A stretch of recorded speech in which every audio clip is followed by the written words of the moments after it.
Hola, buenas tardes. Bienvenidos a esta serie de mesas de análisis en materia administrativa.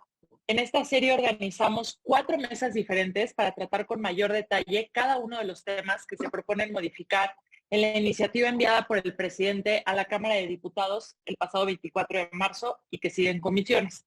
Pero esto se da en el marco de una reestructura administrativa global y que hemos tratado de desmembrar en temas para entender un poco mejor, ¿no? Por ello, en las 2 mesas previas hemos tocado diversas aproximaciones a la reforma, desde el análisis de la exposición de motivos y las razones detrás de la iniciativa, y luego hemos ido entrando a temas específicos como las modificaciones que se proponen a los contratos administrativos, estuvimos hablando la semana pasada, la explotación de bienes del dominio público y la figura de recuperación administrativa.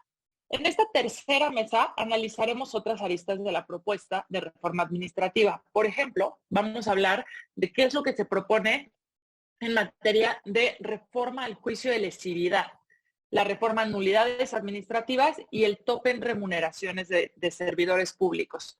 Nos acompaña en el día de hoy Mariana Muredú Gilabert, que es abogada por el ITAM y doctora en Derecho por la UNAM. Ha sido secretaria de Acuerdos de Juzgado de Distrito y Tribunal Colegiado, secretaria de Estudio y Cuenta en la Suprema Corte de Justicia de la Nación. En 2010 fue nombrada magistrada del Tribunal Federal de Conciliación y Arbitraje y en 2013 fue nombrada magistrada del Tribunal Federal de Justicia Administrativa. Ha impartido cursos de amparo y en materia de derecho a la salud. Desde enero de 2018 es coordinadora del Seminario Permanente de Derecho y Salud Mental que se imparte por el Instituto Nacional de Psiquiatría Ramón de la Fuente. Bienvenida, Mariana. ¿Cómo estás? Muchas gracias, Erika. Buenas noches. Buenas noches. También nos acompaña José Barrios Moreno, que resulta ser mi socio, es socio fundador de Barrios Mendoza Bertmans Abogados, firma especializada en litigio administrativo, constitucional, asesoría legislativa y empresas en sectores regulados. Colabora como profesor en el posgrado de la Escuela Libre de Derecho, impartiendo el módulo Defensa Fiscal y Justicia Tributaria. Me encanta esta composición de la mesa porque tenemos una visión jurisdiccional con la doctora Mariana Muredú y una visión de litigio 100% con José Barrios. Por su parte, yo soy Erika Mendoza Bertmans y bueno, soy abogada litigante en materia administrativa y constitucional y he estado moderando esta serie de 4 mesas, siendo la tercera mesa el día de hoy y la última mesa el jueves de la próxima semana. Pues bueno, entrando en materia, vamos a empezar con Pepe. ¿Qué opinas? Vamos a hablar, si quieres, primero de lesividad, nulidades administrativas, tope en remuneraciones. ¿Por dónde empezamos este análisis? ¿Valdría la pena quizás explicar un poco alguna o algunas de estas figuras? Claro que sí. Pues antes que nada, muchas gracias, Erika, por la invitación. Muchas gracias a IntelliJuris.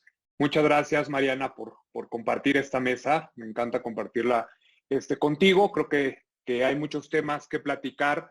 Y antes de iniciar con la explicación de las figuras o las propuestas, a mí me gustaría compartirles un par de reflexiones que yo tuve al momento de tener la primera aproximación y la primera lectura de esta iniciativa. Y la primera es, me cuesta trabajo leer o platicar de esta iniciativa sin comprender un poco el contexto en el que se da y otras reformas, otras cuestiones que se han dado respecto a los cambios en el orden jurídico en México durante los últimos años, ¿no? Y el segundo punto es también, después de leerla, dije, a ver, vamos, no satanicemos la reforma, no vamos a entender el por qué se está buscando esta reforma, qué es lo que busca el Ejecutivo con esta iniciativa, cómo se relaciona con el plan de esta administración pública. Y ahí encuentro un concepto que es el Estado eficiente, ¿no? El objetivo del que parte la exposición de motivos, ¿no? Uno de ellos es el modelo actual no ha logrado, ¿no? Durante los últimos 30 años no ha logrado tener o que el Estado sea eficiente, ¿no? Es un poco de eficiencia. Entonces, ¿es legítimo el fin por el cual se está buscando esta reforma? Sí, ¿no? ¿Quién no quiere un gobierno más eficiente? ¿Quién no quiere un Estado más eficiente? Por supuesto que sí. Después, posteriormente, vienen como que tres grandes apartados, ¿no? Y en la nuestra o esta mesa que refiere al tema de nulidad y al tema de lesividad y al tema de remuneraciones y al tema de austeridad, lo justifica en hay que terminar. Para tener un gobierno eficiente, hay que terminar con los actos de corrupción, ¿no? Con los actos que el gobierno, en esta interacción que existe entre gobierno y particulares, entre gobierno y empresa, en el cual las empresas auxilian al gobierno para prestar ciertos servicios, para prestar ciertas actividades o para poder realizar actividades económicas requieren de algún permiso, de alguna licencia, de alguna autorización por parte del gobierno. En esta interacción gobierno-empresa hay actos de corrupción y necesitamos reformar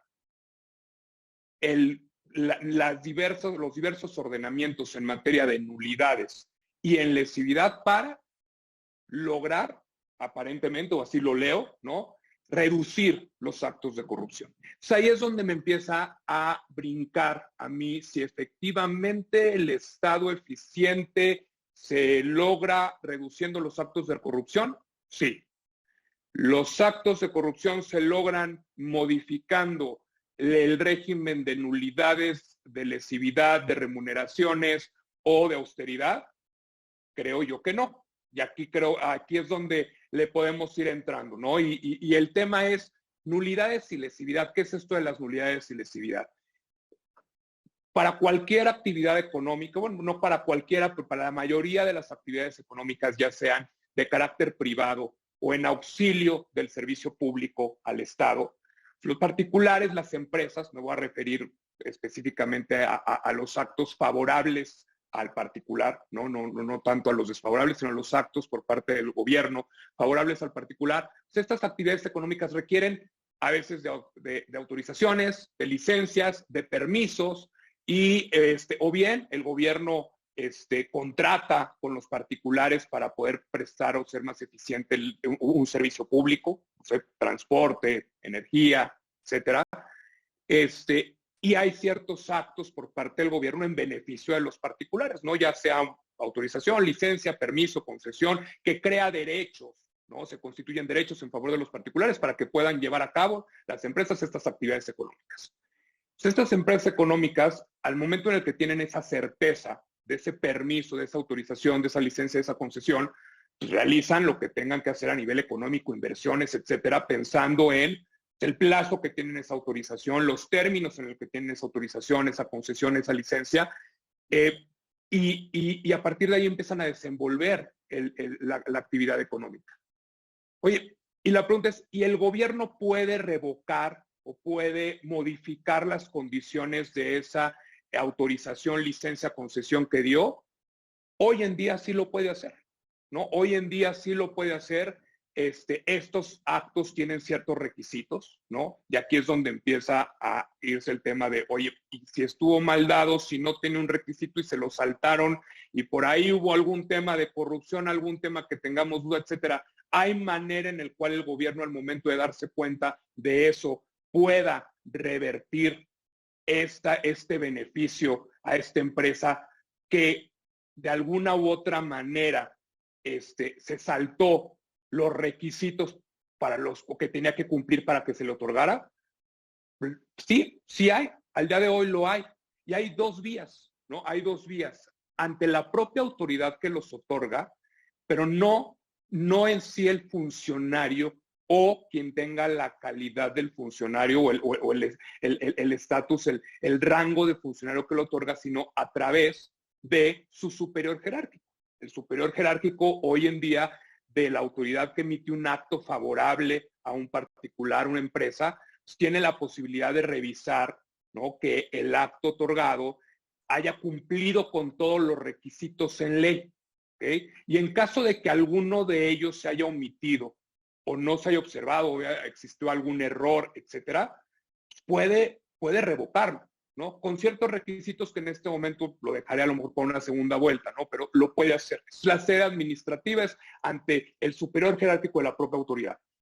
La segunda vía que tiene la autoridad es a través de la sede jurisdiccional, a través de un juicio, ¿no? A nivel federal, porque cada entidad federativa tendrá ante sus propias autoridades locales sus propias reglas, pero a nivel federal acudir al Tribunal Federal de Justicia Administrativa ante un juicio con el fin de demostrarle a un juez que el acto que se emitió favorable al particular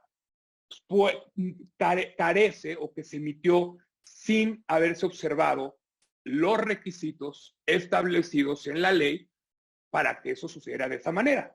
Entonces habrá todo un juicio en el cual la autoridad tendrá que probar, tendrá que impugnar ese acto, ¿no? La concesión de ese acto, y se le dará la oportunidad a la empresa o al particular de poder defenderse, de aportar sus pruebas, y entonces el tribunal jurisdiccional, ¿no? Independiente a la autoridad administrativa que concedió el acto favorable al particular, tendrá que decidir a través de una sentencia si se revoca o no se revoca el acto, ¿no? Y esto se llama juicio de lesividad, es el famoso juicio de lesividad.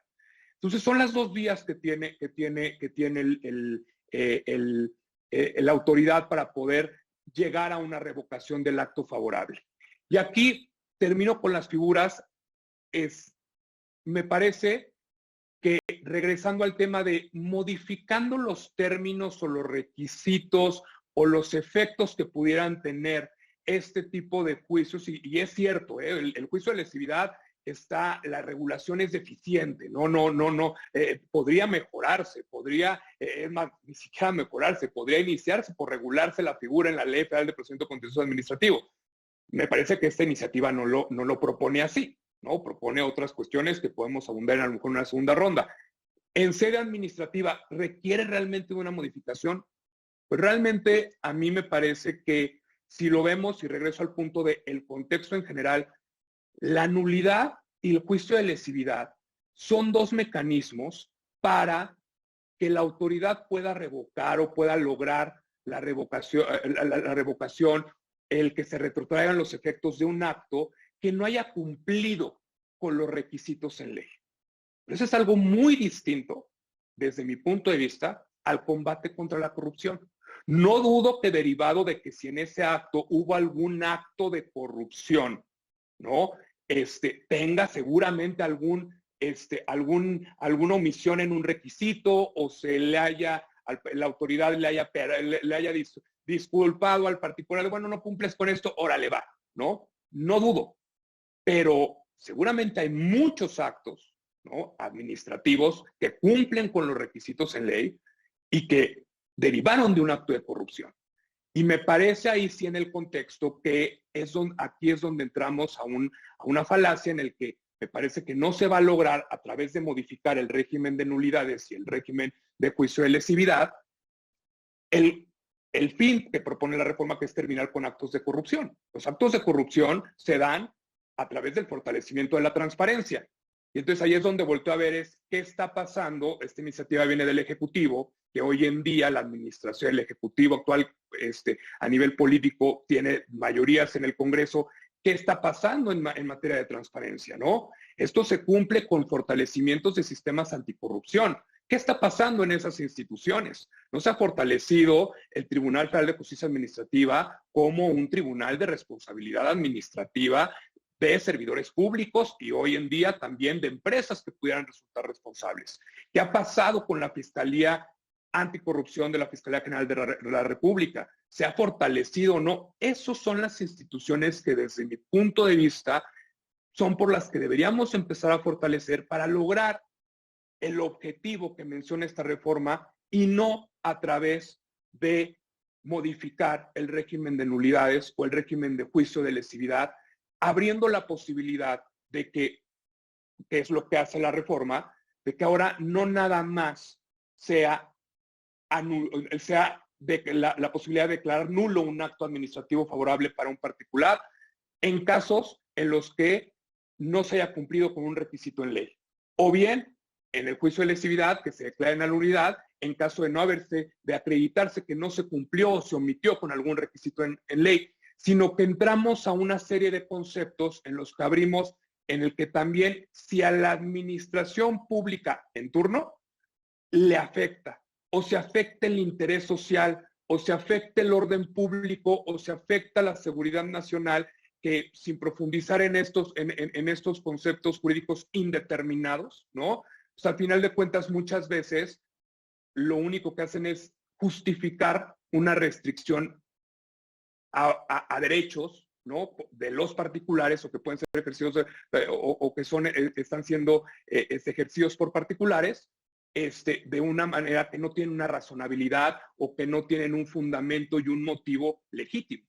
Entonces, es ahí donde me empieza a preocupar. Y ahora sí que para poder empezar a sentar la discusión, muy rápidamente me refiero al tema de remuneraciones y de austeridad. A mí me parece que estos dos temas no son nuevos, ya fueron estudiados por la Suprema Corte. En 2018 hubo una ley federal de remuneraciones en las que se intentó por parte del legislativo que todos los servidores públicos de los 3 poderes y órganos constitucionales autónomos no pudieran ganar más del sueldo del presidente, ¿no? ¿Y quién fijó el sueldo del presidente? El presidente. ¿No? ¿Por qué? Porque así lo establece literalmente el artículo 127 constitucional, y ya la Suprema Corte estableció que es incorrecto, que no solamente se tiene que, el legislador puede establecer esa regla de manera absoluta y que el presidente de manera discrecional decida su sueldo, sino que hay que observarse otros principios, como el principio de proporcionalidad, que tiene que haber criterios en la ley en los cuales se cumpla con los principios de una debida contraprestación y remuneración al servidor público, dependiendo de la actividad que realice y de la responsabilidad que tenga.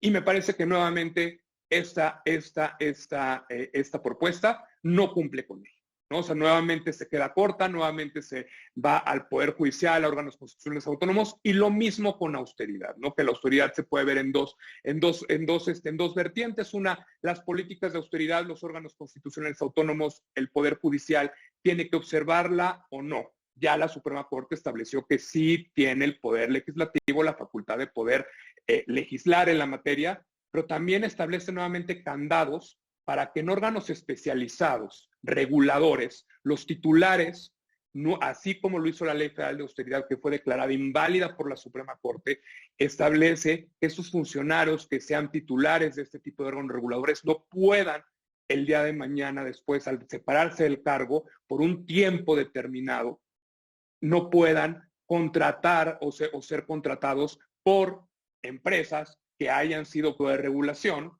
¿no? Por parte de este funcionario o exfuncionario en su momento, por un plazo. En aquel momento la Ley Federal de Austeridad Republicana establecía que 10 años. Ahora lo que hace, intentando cumplir con los parámetros de la sentencia, es ir de manera escalonada desde el rango más bajo hasta el más alto, que es el titular del órgano, de 4 a 10 años. Me parece nuevamente que hay que no cumple con los parámetros de proporcionalidad y de razonabilidad a nivel constitucional. Me parece que nuevamente se corre el riesgo de que esto termine en algún incumplimiento, defecto en la sentencia de la Corte, tanto el tema de remuneraciones como de austeridad, o en nuevas impugnaciones ante el Poder Judicial de la Federación. Hasta aquí lo dejaría para ir entrando al tema.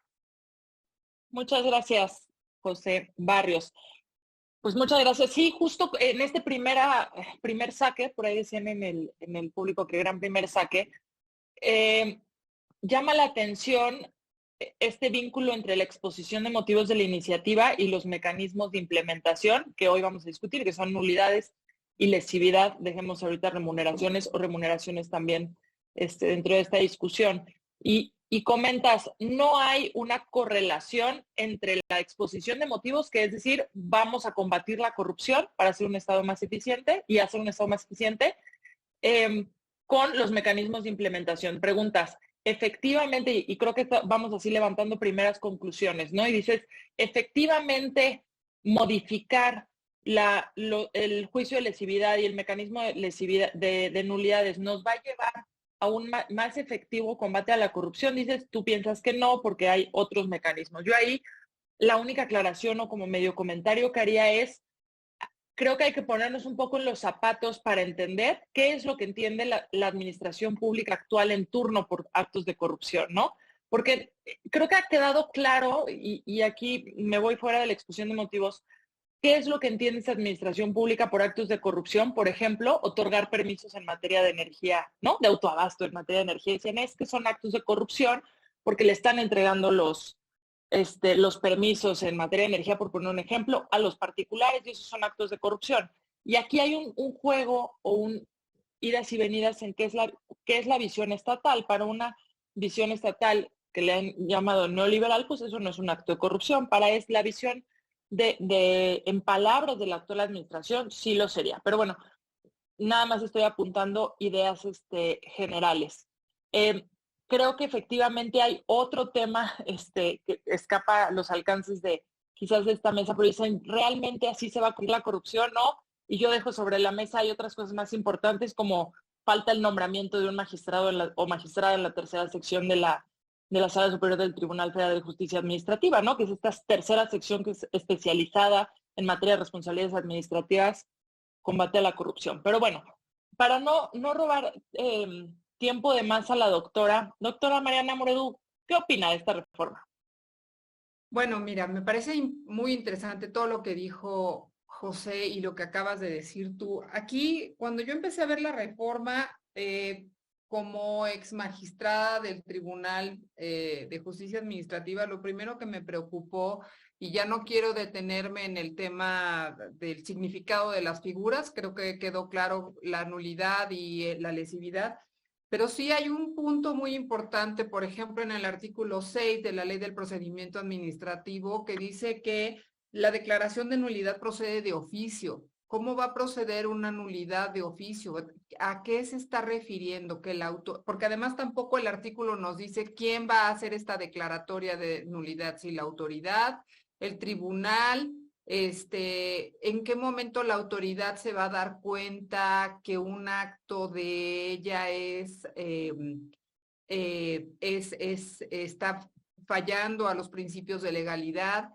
Sabemos que existe un principio del derecho, pues que la propia una misma autoridad pues no debe o no puede revocar un acto que acaba de emitir o que emitió ella misma. Entonces, a mí lo que me parece de estos artículos, sobre todo el 6 y el 7 de la Ley del Procedimiento Administrativo, me preocupan mucho porque por un lado van en contra del principio de presunción de legalidad de los actos de las autoridades, que como ustedes administrativistas lo saben que los tienen, todos los actos de autoridad tienen una presunción de legalidad. Que si bien efectivamente no es algo que es como una cosa que no se puede modificar, lo sabemos que sí se puede modificar, pero a través de un juicio, a través de una forma en la que se demuestre que este acto está siendo ilegal. ¿Y por qué tiene esta presunción de legalidad los actos de autoridad? Bueno, pues porque precisamente se piensa que las autoridades al cargo del servicio del Estado en el que están no van a estar para perjudicar a la población, sino que al contrario, están para servirle, para otorgar permisos, para otorgar concesiones, para todo lo que tienen que hacer para que funcione el Estado o para que funcione la ciudadanía.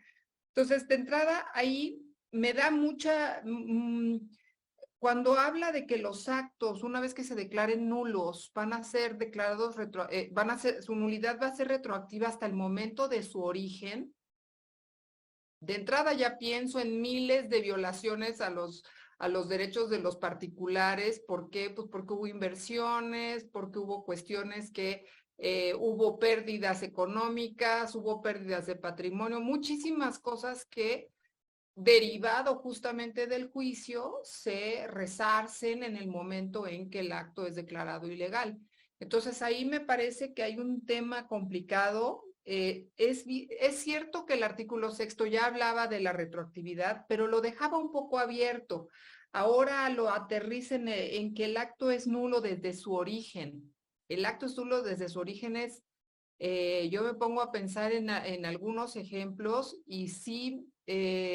pienso, por ejemplo, pensemos en los permisos o concesiones para operar o para hacer, por ejemplo, hoteles en zonas turísticas en los que ya se hizo una inversión, en los que ya se hizo un avance.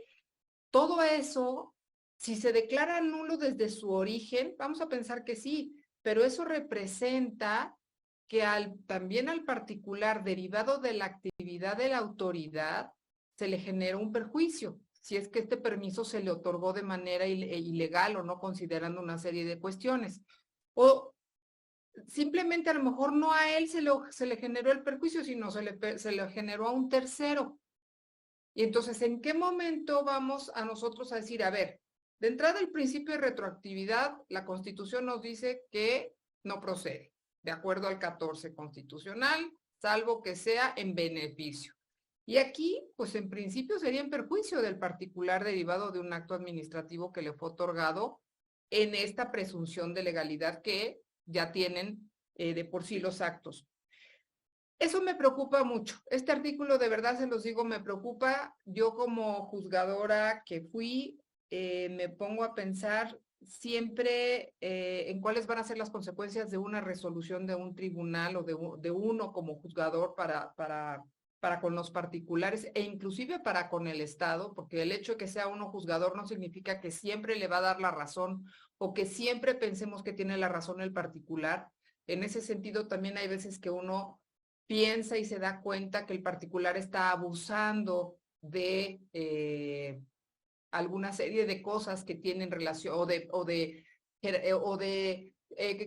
situaciones que tiene respecto de la administración pública, sí me pone a pensar que este artículo puede llegar a ser muy perjudicial para los particulares en un momento determinado. E insisto, de entrada, sin decir que no sabemos quién es que supuestamente va a declarar de oficio ilegal un acto. El tribunal, el juicio de nulidad sigue existiendo, no es que lo hubieran desaparecido, ¿no? Entonces, ¿qué autoridad de las autoridades, qué autoridad la jerárquicamente superior al que emitió el acto? Pues sí, pero ese también tiene que tener una facultad en la ley orgánica correspondiente, si no, ¿por qué va a declarar nulo un acto? Si si declara la nulidad sin tener capacidad, sin tener una facultad legal para eso, pues también nuestro ordenamiento jurídico establece que todas las autoridades tienen que actuar conforme a las facultades que les otorga la ley. Y si las autoridades, o sea, si nos quedamos con esto, y las autoridades que supuestamente tuvieran que declarar la nulidad de oficio de un acto de un inferior jerárquico, pues lo primero que vamos a tener que ver es si tiene capacidad y si tiene facultades para hacerlo, conforme a su propia ley, o a su reglamento interior, o a su ley orgánica, ¿no? Entonces, bueno, de entrada ahí ya empiezan a surgir una serie de problemas complicados. Por otro lado, y sin ir ahora sí que con muchos detalles, me queda también la duda de que el artículo 7, que se refiere, como ustedes lo saben, cuando se habla de anulabilidad, se refiere a las nulidades para efectos. Pues la verdad es que creo que este artículo pues no aporta nada. La verdad es que el artículo 7 anterior decía prácticamente lo mismo y seguíamos teniendo la misma duda sobre cuándo era nulidad para efectos y cuándo era nulidad lisa y llana, que es el caso del artículo 6. Entonces, creo que no aporta en nada. Lo único que generan realmente a veces es confusión en relación a estos temas. Y en realidad el 6 es el que me preocupa muchísimo, ¿no? Pero bueno, lo quería señalar como un talón de Aquiles que ya tiene ese artículo y que yo pienso que sería muy fácilmente impugnable de su constitucionalidad por ir en contra de varios principios constitucionales muy claros, ¿no? En cuanto al juicio de lesividad, creo que tuvieron una buena intención de definir lo que era el juicio de lesividad, porque si ustedes se acuerdan, la ley del procedimiento contencioso administrativo no establecía una definición, sino que simplemente ahí nos caía con que resulta que la autoridad puede irse en un juicio y que puede ir en contra de una resolución que es a favor del particular. Bueno, pues muy bien, pero ¿y eso qué es? Ah, pues es un juicio de lesividad. Ah, pues mira, qué bien, ya me enteré. Aquí la única cosa que me preocupa, si bien me parece que trataron de, digamos, de de reglamentarlo un poco mejor, sin haberlo logrado mucho, pero sí creo que dejaron ahí un tema que es muy complicado, que es el tema de las confirmativas fictas. Y en ese mismo sentido lo comparo, lo pienso también en el caso de las nulidades. A ver, las confirmativas fictas o afirmativas fictas, como las conocemos, pues a fin de cuentas es una disposición de ley que prevé que ante la ausencia de una contestación de la autoridad se le genera un derecho a los particulares. Aquí pareciera, y en las nulidades también, pareciera que se está queriendo castigar al particular por la inactividad y por la ineficiencia del Estado y de las autoridades. Y seguramente ustedes en su práctica profesional tienen muy claro que hay autoridades que tardan no meses en contestar, años en contestar o nunca contestan. Y entonces, ¿qué es lo que creo que veo? Que el Estado, o por lo menos este tipo de reformas, por el tipo de gobierno que tenemos hoy, lo que está tratando es de tapar estos agujeros, pero lejos de resolver el tema con la autoridad, por ejemplo, diciendo, se va a generar la afirmativa ficta, pero esta afirmativa ficta está sujeta a una revisión, a que se cumplieron con los requisitos, en fin, una serie de cosas, lo que hace es castigar al particular, como si el particular fuera el culpable de que no le contestaron. Eso me preocupa porque yo sí creo que las afirmativas fictas, hablando hace rato, José hablaba de un gobierno eficiente, y yo creo que el gobierno mexicano o el Estado mexicano tiene varias herramientas que pueden hacer un gobierno eficiente, utilizando bien este tipo de herramientas. Yo creo que la afirmativa ficta como la negativa ficta son unas herramientas muy eficientes para que haya certeza y para que los procedimientos continúen y no se queden estancadas las cosas. Sin embargo, las han demonizado como si fueran una cosa mala. Claro, porque lo que acaba pasando es que lo que queda evidente es la ineficiencia del Estado. En vez de utilizar estas herramientas como para agilizar su trabajo, los ha hecho y evidentemente lo que ha pasado es que acaban quedando como unos ineptos, perdón la palabra, y que no contestan, contumaces, porque piensan que si no contestan entonces no pasa nada en la realidad jurídica. Y sí pasa, y pasa que o hay una negativa ficta o hay una afirmativa ficta según el caso. Entonces, me preocupa aquí que el juicio de lesividad continúe hablando de la afirmativa ficta como un posible acto ilegal o que fueran contrarias a la ley, porque creo que ahí van a empezar a buscar pretextos para decir, para encontrar estas ilegalidades que a la postre les van a devolver o les van a regresar de alguna manera al Estado este permiso o esta concesión o esta situación que no quisieron dar y que por esta ineptitud y lentitud, pues resultó en algo positivo para el particular. Entonces, creo que a fin de cuentas lo que está acabando de pasar es que toda la carga de la ilegalidad y de la ineptitud del Estado se le están cargando al particular. Esa es mi opinión en relación al juicio de lesividad y a la nulidad. Vi que pusieron ahí ahorita una pregunta, ahorita la checo. Rápidamente, en cuanto vi que también habían puesto una pregunta en cuanto al juicio de lesividad, que si aun cuando fuera un acto legal procedía el juicio de lesividad, si el juicio de lesividad procede, pues porque a fin de cuentas es un derecho que se le está otorgando al Estado para defender una situación que puede ser realmente un tema de interés público. Y eso sí es bien interesante, o sea, pensemos en una cosa que sea de interés público y que por un error o por corrupción o por contumacia o por negligencia, hubiera sido resultado positivo para el particular, pero hay cuestiones que hay que considerar que pueden afectar a la población más que a una sola persona. Y para efectos de los abogados, y seguramente todos los que estamos aquí coincidirán conmigo, que cuando estamos hablando de orden público, pues es prioritario al interés particular. Entonces, ahí es importante señalar, ¿no? Entonces, bueno, y por último, para no entretenerme más y acabar con esta ronda, la otra cuestión que quería decir en tema de las remuneraciones. Yo creo, ya habiendo estado en el cargo, ya habiendo sufrido la ley ay, hasta se me olvida el nombre porque la verdad es que no estoy muy de acuerdo con ella.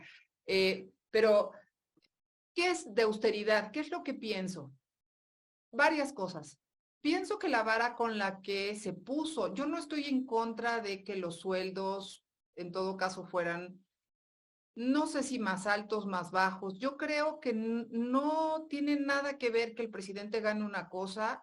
A mí me parece que el presidente gana muy poco para lo que hace. La carga de un estado como el Estado mexicano, pues yo creo que merece una remuneración mayor. ¿Cuál es la razón de unas buenas remuneraciones para los juzgadores y para muchos de los funcionarios públicos? Pues es la carga de responsabilidad que tienen. Y yo se los digo con la experiencia que tengo, decir, a ver, el primer día que yo tuve que firmar una sentencia que involucra el patrimonio, la situación de hijos, los alimentos o cualquier situación que afecte a otra persona, yo de verdad les quiero decir, la responsabilidad es inmensa. Y eso es un riesgo que uno como persona asume. Y ese riesgo yo creo que tiene un valor. Y ese valor, pues yo no sé si es mucho o poco, es simplemente el que yo me sienta segura de que si va a venir una persona y me va a decir, oiga, señora magistrada, fíjese que pues yo le doy, no, fíjese que usted no me da nada, porque a mí me paga el Estado para que yo haga esto, y con esto yo estoy completamente satisfecha en mis necesidades básicas y en mis necesidades elementales, y mi familia vive bien, y yo tengo lo que tengo que tener, y simplemente lo que hago es el trabajo que hago porque estoy convencida de ello. Y le estoy proporcionando a la persona que está viniendo a un juicio seguridad jurídica, le estoy proporcionando la certeza de que la resolución que yo voy a emitir es con la objetividad suficiente de no sentirme con la necesidad de, hijo, necesito 50,000 pesos para poderle dar de comer a mis hijos mañana. Y eso, evidentemente está satisfecho hoy con los jueces y magistrados y con muchos funcionarios. Y yo creo que eso es algo que no se está considerando. Estoy de acuerdo en que ha habido excesos, pero los excesos, yo no sé si ustedes están muy jóvenes, pero hace muchos años todos los funcionarios públicos podían recibir cualquier tipo de regalos. Cualquier tipo de regalo, estoy hablando de cualquier precio, ¿eh? Y a mí me parece que esa fue una buena reforma, por ejemplo, el decir, los funcionarios públicos no pueden recibir regalos. Creo que entonces ahora hay un tope, o no sé si hay un tope, o simplemente no puede recibir ni un regalo. Pues está bien, no me tiene por qué dar ningún regalo. Yo estoy trabajando, yo estoy haciendo mi función como juez, como magistrado. No tiene nadie que venirme a dar un regalo para que después piense que derivado del regalo, yo tengo algo que deber. Entonces, por ejemplo, ese es un tipo de medidas, pues que me parecen muy sanas, ¿no? Nadie tiene por qué darle un regalo a un juez. Es una cosa como hasta de sentido común, ¿no? Pero bueno, pues derivado que ha habido tantos excesos a lo largo de la historia en México, bueno, pues se han tomado medidas. Yo tampoco creo que con esta modificación a la ley se esté realmente resolviendo el tema de corrupción. Yo creo que los sueldos altos de los funcionarios, sobre todo de los juzgadores, es una garantía de que no, de que se vean, de que sea mucho más difícil coaccionarlos para tomar una decisión. Entonces, bueno, pues en ese sentido hasta ahí me quedaría yo a reserva de seguir platicando. Muchísimas gracias, doctora.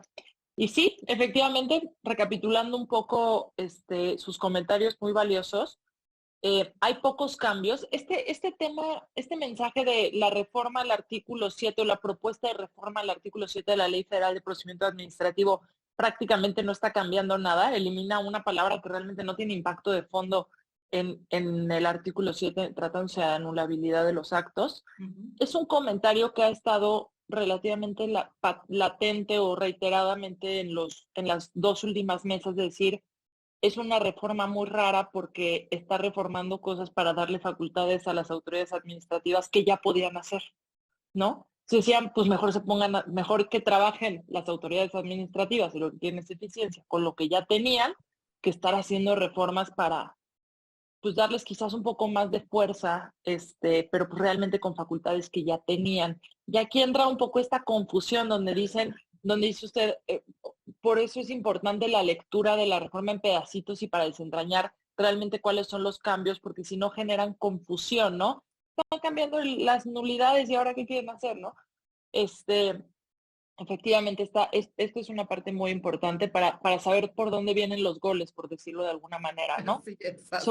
Eso por un lado. Un gol muy importante del tema y lo discutimos en la mesa de la semana pasada, es el tema de no va a haber indemnización o no se van a pagar daños, no proceden los pagos de daños y perjuicios cuando se trate de revocaciones, palabras más, palabras menos, que estén fundamentadas en el interés público, interés social, y dices, órale, ese sí es un gol, ese sí es un gol. Hay muchos artículos que no reforman, pero ese sí. Y un poco la misma lógica de fortalecer el Estado viene en la reforma de lesividad en materia de la retroactividad, que es creo que donde me gustaría que si puedes empezar, Pepe, en tema de la reforma los efectos retroactivos en el caso de lesividad en medio ambiente y salud, ¿no? Ahorita espero que lo puedas explicar tú, porque creo que ahí es donde se puede empezar a ver cuál es la intención subyacente de lo que la administración pública actual está intentando hacer al fortalecerse, ¿no? Pero otro comentario otra reflexión que hizo la doctora que me gustaría apuntar también es, están tratando la figura de la afirmativa ficta como si estuviera mal, ¿no? Es decir, no. Y aquí me parece bien interesante porque dices, la afirmativa ficta es una figura en donde le pides algo a la autoridad, siendo bien coloquial, a la autoridad administrativa. La autoridad administrativa no hace su trabajo, que es contestarte, darte una respuesta fundada y motivada, y entonces se entiende concedido o resuelto de manera favorable para el particular lo solicitado, ¿no? Hay negativa ficta también, etcétera. ¿Para qué? Para que si es negativa ficta, tú puedas impugnarlo, y si es afirmativa ficta, tú puedas ejercer los derechos del acto administrativo que se generaría, ¿no? Es una ficción efectivamente en pro de la eficiencia del ejercicio de la administración pública. Es una consecuencia de la inactividad estatal. Y ahora parece, cuando dicen la lesividad procede en contra de la afirmativa ficta, dicen, pues entonces parece que el mensaje que está mandando la administración pública es decir, yo puedo no hacer mi trabajo y no contestarte, pero si tú crees que ya hay afirmativa ficta, entonces yo pasado mañana voy y interpongo un juicio de lesividad. Es como diciendo, yo administración pública me voy a salir por mi lado y voy a hacer un Estado fuerte y hacer un poco lo que yo quiera, ¿no? Que ha sido el mensaje, perdón por ser tan coloquial, estoy dejando que sean ustedes los técnicos hoy, parafraseando. Y efectivamente me parece bien interesante, y con esto cierro esta reflexión o sumario de la participación, en el tema de remuneraciones, ¿no? Ha estado sobre la mesa, como decía José Barrios en la participación pasada, ha estado sobre la mesa ya varios años esta reflexión, que no creo que sea malo, creo que es bueno para un Estado democrático de derecho que estas discusiones o este tipo de discusiones se revivan cada X número de años, ¿no? ¿Cuánto deben de ganar nuestros servidores públicos en todas las áreas del Estado legislativo, administrativo, judicial? Y es una discusión que se ha reavivado en los últimos años de una manera u otra, pero me parece valiosísima la reflexión de la doctora Muriel cuando dice, igual y lo que deberíamos estar discutiendo es al revés, gana suficiente el presidente, no se trata de ganar menos, se trata de que ganen lo suficiente para ejercer un cargo público de ese nivel de responsabilidad, ¿no? O sea, gana suficiente, yo suscribo totalmente, creo que el presidente debería de ganar más, de hecho, no quiero usar cifras, pero sí más. Tener un Estado en los hombros no es cualquier cosa. Pero bueno, con estas reflexiones te cedo la palabra, Pepe, para la segunda ronda. El tiempo se va volando, nos queda todavía un tiempo, 20 minutos, pero para aprovechar el tiempo. Perfecto, muchas gracias, Erika. Pues muy rápido, a ver, platicadas del tema de los efectos retroactivos. Y me voy a referir al juicio de lesividad, ¿no? A este juicio que presenta la autoridad en contra de un acto favorable a un particular por haber sido contrario a la ley.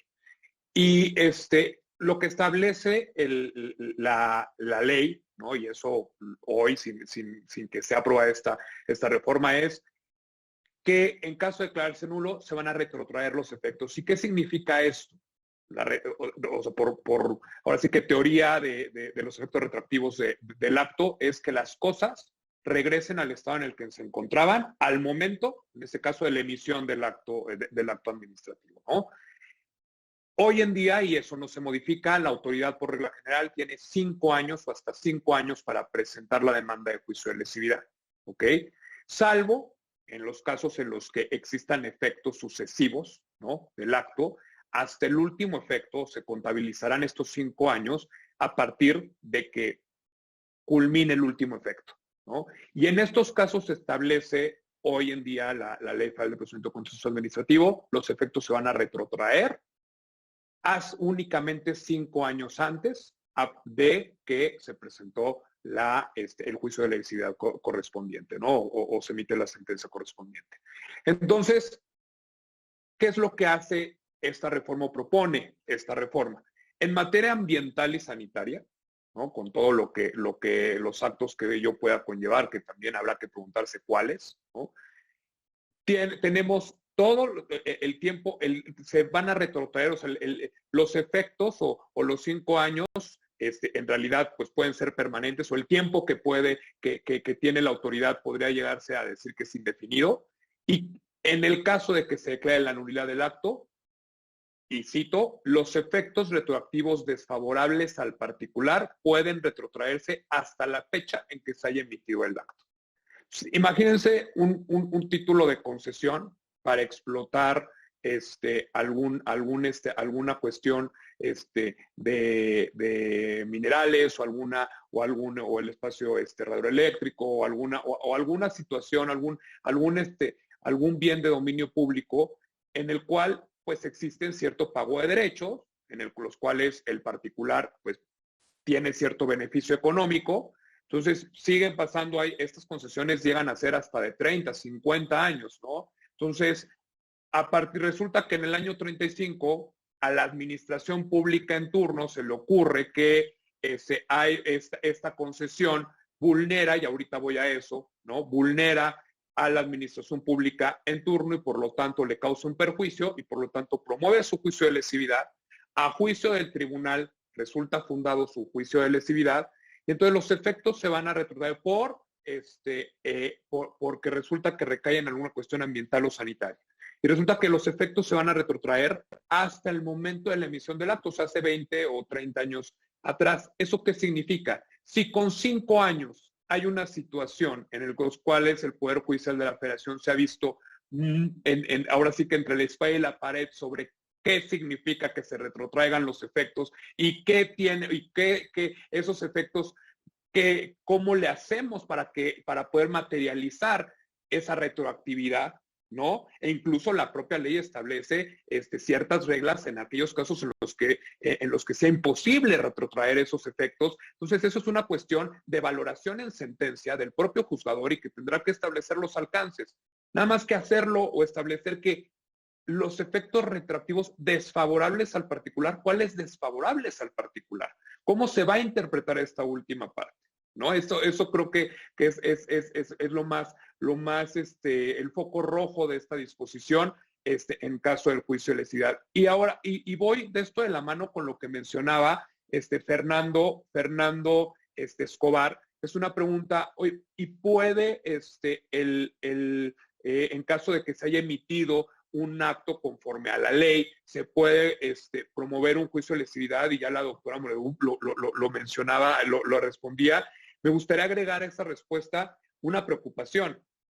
Conforme a la definición, que coincido que era importante establecer una definición ya del juicio de lesividad en la ley, pero la última parte establece, y también cito, el juicio de lesividad es el promovido por las autoridades administrativas ante el tribunal en el que se mande la nulidad de un acto administrativo que derive de la configuración de la configuración de un acto contrario a la ley. Eso, hasta ahí estamos bien. En caso de que sea emitido o que haya un defecto en su emisión, perfecto. Pero después se establece otros dos supuestos. O que causen perjuicio a la Administración Pública Federal. ¿Y quién va a determinar el perjuicio que le causa a la Administración Pública Federal? ¿O a qué Administración Pública Federal? ¿A la que emitió el acto o a la actual que promovió el juicio, el juicio de lesividad? Porque la Administración Pública Federal depende del presidente. El presidente cambia cada 6 años.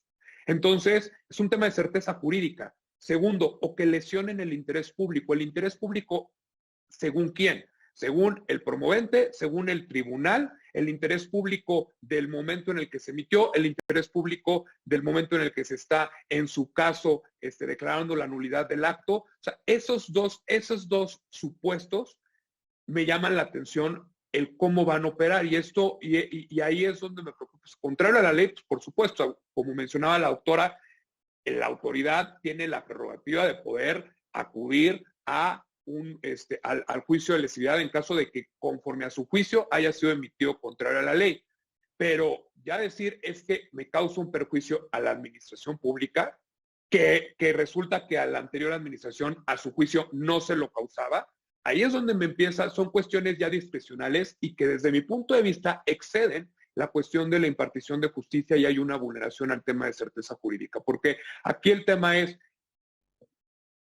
lo que ha hecho, y no me quiero meter al tema del neoliberalismo, ni mucho menos, por lo que sí es cierto es que se han fortalecido las instituciones hasta cierto punto, separando o tratando de dar certeza jurídica a las actividades económicas de las decisiones políticas, que finalmente cada 6 años van cambiando, ¿no? Con configuraciones de congresos, con el propio titular del Ejecutivo. Esas decisiones, pues, lo que se ha tratado de ver es que lo económico a través del Banco de México, que es autónomo, a través de los órganos reguladores, a través de los nombramientos de los órganos reguladores, aunque pertenezcan a la administración pública federal, pues que sean permanentes o que vayan escalonados o que no dependan de esta política que va cambiando cada 6 años, pues para poder dar certeza jurídica en un Estado de Derecho a los inversionistas, a la actividad económica.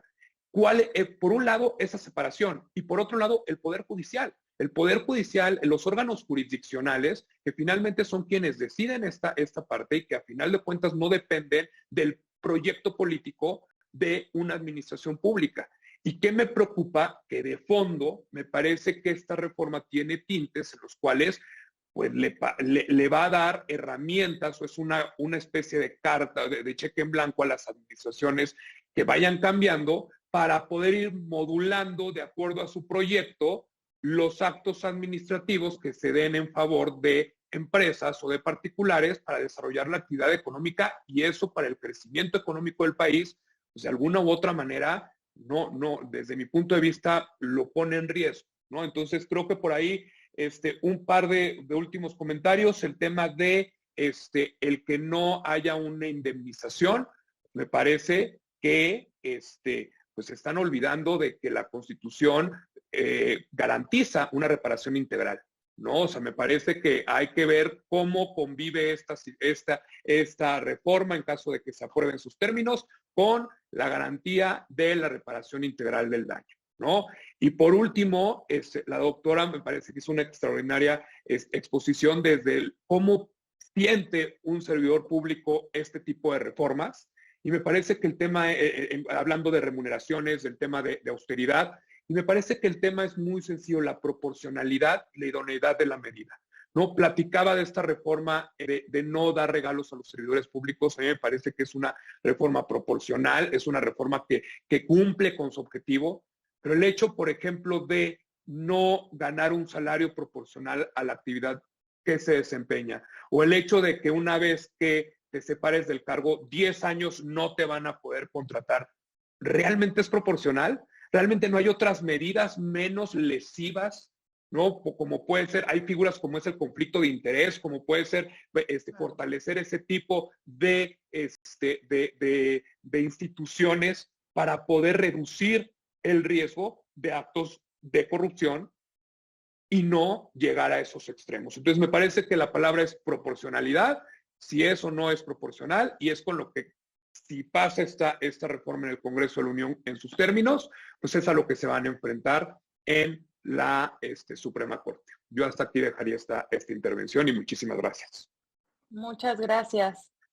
Muchas gracias, Pepe. Ponen en las preguntas del público, ¿cómo y quién mide el interés público? Desde la primer mesa de estas 4 sesiones hemos estado hablando y eso del interés público es un concepto que está cambiando. ¿Quién lo define? ¿A quién le va a tocar definirlo? Y está la grabación disponible para todos. El doctor Sergio López Ayón hacía unos comentarios muy importantes sobre el concepto de interés público. Y yo insistía que deberíamos de organizar solo una mesa de decir quién y qué organiza, qué y quién define el interés público. Si me dejan organizarla de Libris, la estaremos organizando y los invitaremos a todos. Ahora, para no robarle tiempo a la doctora, a mí me gustaría nada más dejar esta reflexión, ¿no? Creo que en la reforma al juicio de lesividad nos estamos preguntando, o cuando analizamos el juicio de lesividad como figura jurídica, se hace muy latente esta tensión natural, que no es una tensión mala, una tensión natural entre la seguridad jurídica y el principio de legalidad, ¿no? Tienes el juicio de lesividad en medio y ahí es donde encuentran sus límites y sus parámetros, ¿no? Pero bueno, no quiero yo hablar más y quiero mejor aprovechar escuchar los minutos que nos quedan a la doctora. Les cedo la palabra. Gracias, Erika. Bueno, a ver, 2 cosas que creo que son bien interesantes de tocar. Yo creo que sí, de los motivos de la modificación o de la reforma que le están metiendo al juicio de lesividad es para revivirlo. Se los voy a decir con toda franqueza. Yo estuve 10 años en el Tribunal de Justicia Administrativa y eran muy poquitos los juicios de lesividad que existían, pero muy poquitos son muy poquitos. O sea, a lo mejor a mí me llegó uno o ni uno era mío, o sea, lo vi porque tenía alguna ponencia, lo tenía. Son muy pocos, no es una cosa a la que acuda literalmente el Estado. Normalmente el Estado es el demandado y es rarísimo cuando viene y reclama una cosa a través del juicio de lesividad. Son muy pocos. No sé si la idea, y yo creo que ahí tiene un poco que ver el tema de la fuerza que le están queriendo imprimir de nuevo al Estado mexicano para que retome este juicio y entonces logre recuperar una serie de cosas que yo no sé si con corrupción o sin corrupción o de forma legal o ilegal, se le concedieron a los particulares y hoy en día al gobierno que tenemos no le parece que los tenga. Eso me preocupa porque, como decía José, pues entonces estamos dejándolo, y como decía Erika también, pues esto va en contra de un poco del tema de seguridad jurídica y de la posibilidad y de certeza de que pues si el Estado ya resolvió algo y tiene esta presunción de legalidad y tú presumes que se hizo el análisis y se hizo el estudio y se está emitiendo un acto fundado y motivado y con todas las características de legalidad que tiene que tener, de pronto se da cuenta y dice, ay caray, ¿no? Resulta que aquí me están comiendo el mandado, así que mejor, o no me están comiendo el mandado, sino que ya no quiero y quiero tenerlo de regreso, ¿no? Lo cual sí genera esta tensión muy fuerte, pero te digo, yo creo que están queriendo imprimirle una fuerza a este juicio que no tenía, y te lo digo con conocimiento de causa. La otra cosa que creo que es interesante mencionar es esta. Mira, una de las cosas que yo me percaté ya en las últimas fechas en las que estuve en el tribunal, ustedes hablaban y de manera muy correcta de que faltaba el nombramiento, por ejemplo, del magistrado de la sala de anticorrupción, de la sala tercera sección del tribunal.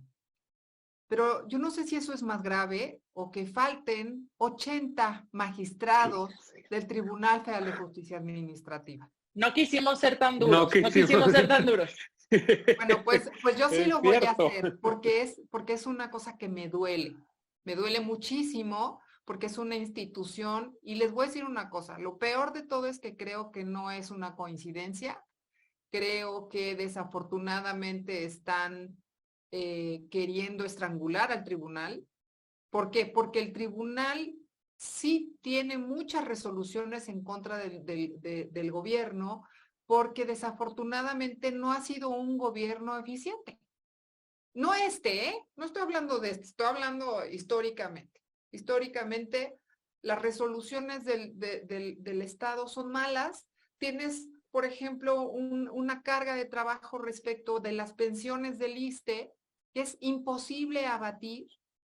Y hay unas políticas de las instituciones de seguridad social que no puedes creerlas, como son, pues tardémonos en cumplir, pues igual se nos muere el pensionado y entonces ya no tenemos que pagar pensiones. Y entonces ahorramos dinero. No es que ahorren, es que simplemente no tienen dinero para pagar las pensiones que tienen que pagar todos los días a los miles de pensionados que hay en este país. Entonces, yo creo, en lo personal, de verdad, ojalá me equivoque, pero la gravedad de que no se esté nombrando a los magistrados del tribunal es muchísima. Esto a la postre lo que va a generar es una disminución necesaria del tribunal. ¿Por qué? Porque no tienes salas trabajando con 2 secretarios y un magistrado, cuando la Suprema Corte y los tribunales colegiados ya han dicho que eso es ilegal. En el momento en que les empiecen a impugnar esas sentencias se van a caer. Entonces, ¿en dónde queda la credibilidad del tribunal? Por otro lado, habiendo sido un tribunal de excelencia y un tribunal que hoy todavía se mantiene en un muy buen nivel de credibilidad y de legalidad y de cumplimiento de los procedimientos, en la medida en que lo vas asfixiando y le vas quitando personal, pues evidentemente empieza a haber carencias pues de esta eficiencia, ¿no? Y entonces empieza a haber una violación al principio de la prontitud de la impartición de justicia, por ejemplo, ¿no? Y por otro lado, te encuentras con el hecho de que cada día todo se judicializa más. Todo se judicializa. A ver, hay juicios que son juicios por 50 pesos o por 1,500 pesos. Y para eso echaste a andar una maquinaria carísima, que es el Tribunal Federal de Justicia Administrativa, ¿no? Entonces, creo que el problema que tenemos, de verdad, es muchísimo más grande que el que echen a andar, que la lesividad, que el juicio de lesividad para que el Estado recupere. Lo que está queriendo el Estado actual es recuperar ingresos. ¿Para qué? Creo que todos los que estamos, o muchos de los que estamos aquí, sabemos para qué. Para tener recursos para campañas, ¿no? O para dar apoyos sociales, que no están mal los apoyos sociales, pero no puedes destruir las instituciones o asfixiar las instituciones para dar apoyos sociales cuando a fin de cuentas una persona en el momento en que le des 3,000 pesos a la quincena, ok, muy bien, está muy feliz con sus 3,000 pesos a la quincena, nada más te digo, el día que se enferme, ¿a qué hospital va a ir? O el día que le cierren o le clausuren su puesto semifijo en el que vende tortas. ¿A qué tribunal va a ir para recuperar su patrimonio? Si estás asfixiando las instituciones, pues no va a haber quien te resuelva esos problemas. Sí, tuviste 3,000 pesos en la inmediatez, pero después no resuelves tu vida. Entonces, creo que los pasos no son exactamente los adecuados, porque realmente lo que acaba pasando es que estas instituciones, mucha gente podrá pensar, es que a mí no me sirve para nada el Tribunal de Justicia Administrativa. A ver, no, es que a lo mejor, y qué bueno que ni te sirva, que ojalá que nunca lo tengas que ocupar, pero el día que lo tienes que utilizar, pues que sepas que es una institución fiable, que los magistrados son gente que va a respetar el debido proceso y que son gente que te van a resolver conforme a lo que tú estás argumentando y probando en un juicio, ¿no? Y que eso es mucha responsabilidad, ¿no? Eso es algo que yo sí quería dejar como muy sentado. Hoy en día el tribunal, pues más allá de sus leyes, pues está asfixiado, tiene, de verdad, o sea, son alrededor de 160 magistrados en toda la República Mexicana. Y hoy hay, o 180, creo que ya subieron. Bueno, pues hoy hay simplemente 80 que no están nombrados. ¿Cómo está funcionando? Entonces, sí, y la falta de nombramientos no es nada más en el tribunal, ¿no? Es o sea, se permea en toda la, bueno, está el INAI, ¿no? Para decirlo. Bueno, para y decir. Y un tribunal con tantas facultades o con tantas competencias, ¿no? Porque se ha ampliado, eso es un tribunal al que cada vez se le ha dado más atribuciones, en el que cada vez son más supuestos en los que procede el juicio contencioso administrativo. Entonces, la responsabilidad que tiene hoy no es la misma, o sea, ha ido ampliando a partir de que es un tribunal de plena jurisdicción también, ¿no? O sea, no es el tribunal de hace 30, 40 años, es un tribunal con una competencia totalmente distinta, con salas especializadas en muchísimos temas en específico que sí tiene una relevancia distinta a la que tenía anteriormente, ¿no? Así es, así es. Y a fin de cuentas, lo que acaba pasando es pues, que estás afectando el derecho a la impartición de justicia, ¿no? Totalmente. ¿No? Totalmente, totalmente. Se nos acabó el tiempo. Muchas gracias por tus participaciones. Aquí creo que en el chat, pues sí, están haciendo algunas reflexiones más que preguntas. Les agradecemos a todos los que nos acompañaron el día de hoy, especialmente a los invitados del día de hoy. Nos queda una mesa la próxima semana. El próximo jueves, a la misma hora, vamos a estar analizando la reforma en materia de concesiones mineras, en minas, ¿no? Eso va a estar súper interesante. Vienen invitados de primera y verán la publicidad en las redes de IntelliJuris y en la página en las páginas de internet. Y pues no me queda más que agradecerles y seguramente nos veremos por aquí pronto para seguir esta discusión que me quedo con el sentimiento de que se queda un poco inconclusa. Entonces nos veremos por aquí pronto. Muchas gracias. Gracias a ustedes. Muy buenas noches. Muchas gracias. Gracias. Hasta luego.